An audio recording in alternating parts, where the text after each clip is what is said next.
फडणवीसांच्या मतदारसंघातील मतदार यादीत 5 महिन्यात 8% वाढ, काही बूथवर 20 ते 50% वाढ, राहुल गांधींचा आरोप। शिक्षण मंत्री दादा भुसे घेणार राज ठाकरे यांची भेट, भेटीसाठी दादा भुसेंनी वेळ मागितली। सूत्रांची माहिती, हिंदी भाषेसंदर्भात राज ठाकरे यांना सरकारची भूमिका समजावून सांगणार।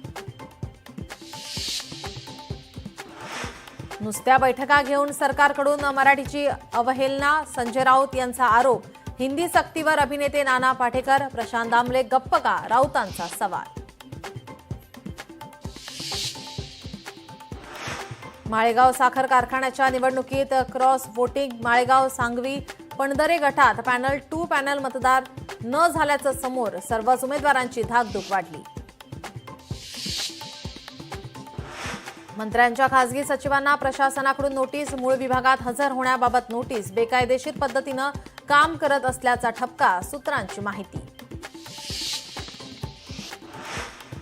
पंढरपूरच्या वारीबाबत वादग्रस्त वक्तव्याप्रकरणी लोकशाही मराठीच्या न्यूज प्लॅनेट नंतर अबू आझमींचा माफीनामा, आपले विधान विकृत आणि दुर्भावनापूर्ण पद्धतीनं सादर केले, अबू आझमींची पोस्ट।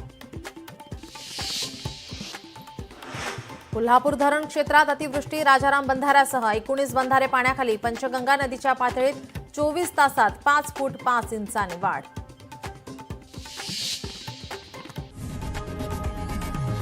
लोकशाही मराठी ऐका, पहा, जागरूक रहा।